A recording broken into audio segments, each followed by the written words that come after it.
நள்ளிரவு நடிகர் நெப்போலியன் மகனுக்கு ஏற்பட்ட மிக பெரும் பரிதாபம். நெப்போலியன் குடும்பத்தினர் மட்டும் இல்லாம இந்த செய்தி கேட்டு தமிழக மக்களே ஒட்டுமொத்தமா நிலை குலைஞ்சு போயிருக்காங்க. தமிழ் சினிமா திரைப்படங்கள் எல்லாரும் கண்ணீர்லயும் மூழ்கியிருக்காங்க. காரணம், தமிழ் சினிமாவுடைய மிக முக்கியமான ஒரு நடிகர் அப்படிங்கிறத தாண்டி நல்ல மனிதர் அப்படின்னா கண்டிப்பா நமக்கு ஞாபகத்து வரதுல நெப்போலியன் ஒருவர். ஏன்னா நெப்போலியன் தமிழ் சினிமால வரத்துக்கு நிறைய கஷ்டப்பட்டிருக்காரு. முதல்ல வாய்ப்பு தேடி நிறைய கஷ்டப்பட்டு அலைஞ்சு நிறைய அசிங்கங்கள்லாம் தாண்டி தான் இவரு தமிழ் சினிமால அதுவும் வில்லனா அறிமுகமானாரு. ஏன்னா இவரு 6 அடி உயரம், பார்க்கறதுக்கு கொஞ்சம் ஜிம் பாடி, அதோட கொஞ்சம் பெரிய மீசை, மொரட்டுத்தனமான பேச்சு, இது எல்லாமே இவரை வில்லத்தனத்துக்கு பயங்கரமா பயன்படுத்த வச்சது. ஆரம்பத்துல வில்லனை தான் அறிமுகமானாரு. அதன் பிறகுதான் இவருக்குள்ள சில திறமை இருக்குன்னு சொல்லி இவரை ஹீரோவா மாத்தினாங்க. அப்படி இவரு வில்லன் நடித்து பிரபலமானதை விட ஹீரோவா ஒரு படி மேல கொஞ்ச நாள்லயே டக்குன்னு நல்ல ஒரு வளர்ச்சி இவருக்கு கிடைச்சது. அதனால தொடர்ந்து இவரு ஹீரோவா நடிக்க ஆரம்பிச்சாரு. அதுவும் குறிப்பா அந்த காலத்துல கிராம சப்ஜெக்ட் படங்கள் அப்படின்னா கண்டிப்பா அதுல வில்லனாவும் சரி ஹீரோவாவும் சரி நெப்போலியனை கண்டிப்பா பார்க்கலாம். இவருடைய நடிப்புல வெளியான எத்தனையோ படம் பிளாக் பஸ்டர் ஹிட்டா இருக்கு. அதுலயும் இவருடைய இந்த பாடி லாங்குவேஜ், பேச்சு திறமை தான் மக்களை இவர் பக்கம் ஈர்க்க வச்சது.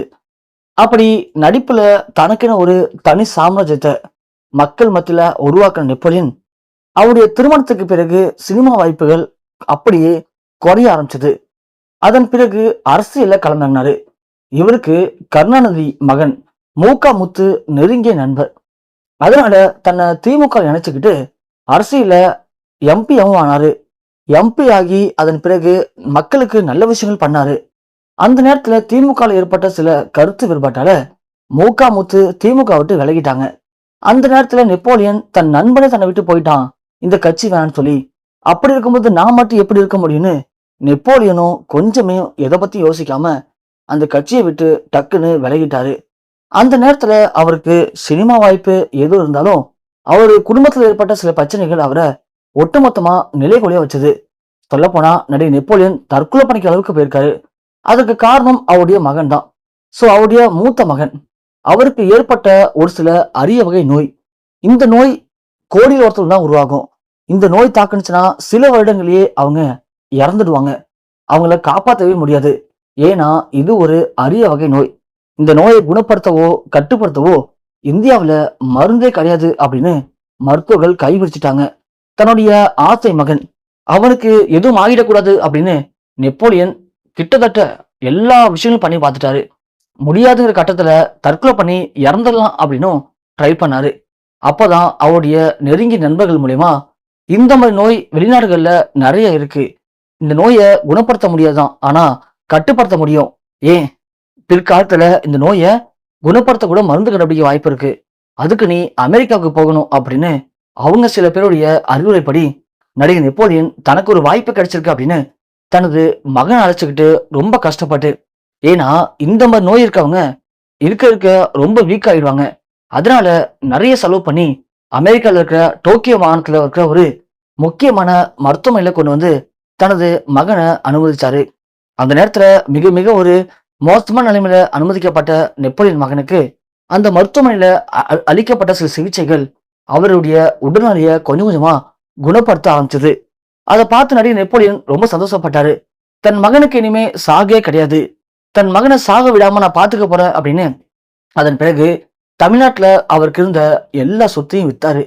வித்துட்டு நேரா அவருடைய குடும்பத்தை அழைச்சுக்கிட்டு அமெரிக்கால போய் செட்டில் ஆகிட்டாரு.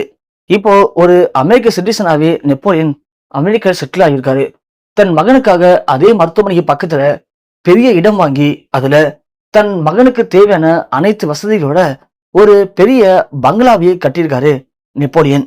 அது மட்டும் இல்லாம தன் மகனை மாதிரி இன்னும் தமிழகத்துல நிறைய பேர் பாதிக்கப்பட்டிருக்காங்க, அவங்களுக்கு தன்னால முடிஞ்ச சிகிச்சைகளை அளிக்கணும் அப்படின்னு கோயம்புத்தூர்ல இதற்காக ஒரு முக்கியமான நாட்டு வைத்தியசாலையும் கட்டியிருக்காரு அவருடைய சொந்த செலவுல.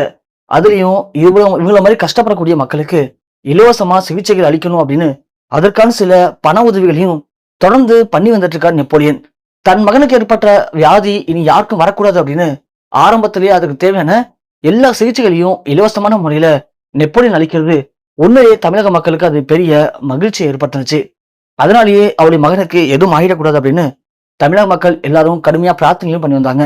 அதனால நெப்போலியன் மகனுக்கு இப்போ எந்த பிரச்சனையும் இல்ல. தனக்கு பிறகு தன் மகனை இதே மாதிரி நல்லா பார்த்துக்கணும், சந்தோஷமா தன் மகன் இருக்கணும் அப்படிங்கிறதுக்காக நெப்போலியன் தன் மகனுக்கு திருமணம் பண்ணி வைக்கலாம்னு ஆசைப்பட்டாரு. ரொம்ப கஷ்டப்பட்டாரு.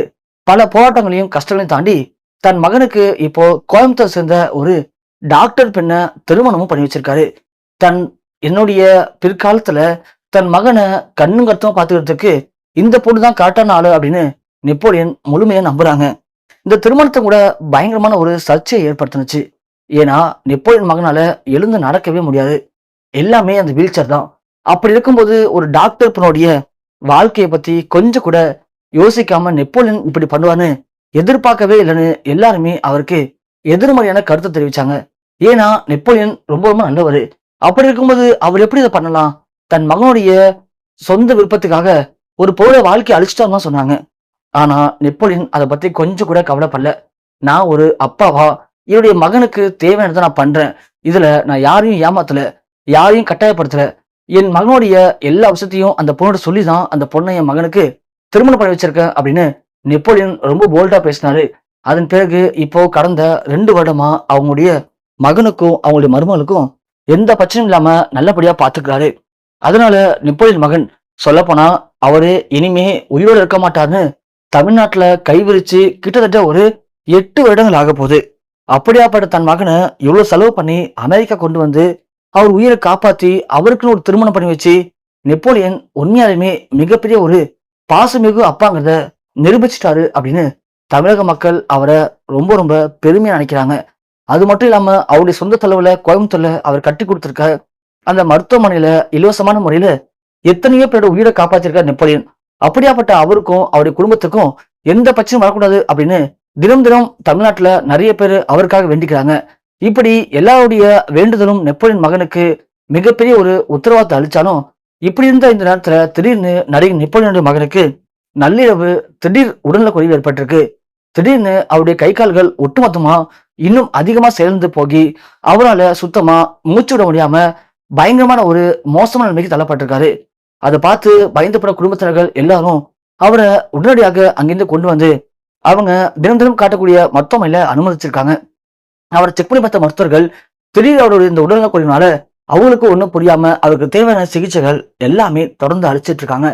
இருந்துமே அவருக்கு சிகிச்சை பலனின்றி அவருக்கு ஏற்பட்டிருக்க மிகப்பெரும் பரிதாபம் ஒட்டுமொத்த நெப்போலியன் குடும்பத்தினர் அனைவரையும் உச்சக்கட்ட கண்ணீரை அழுத்திருக்கு. இந்த துய செய்தி சற்று முன் இணையத்தில் வெளியாகி ஒட்டுமொத்த தமிழக மக்களையும் தீராத சோகத்துல மூழ்க வச்சிருக்கு.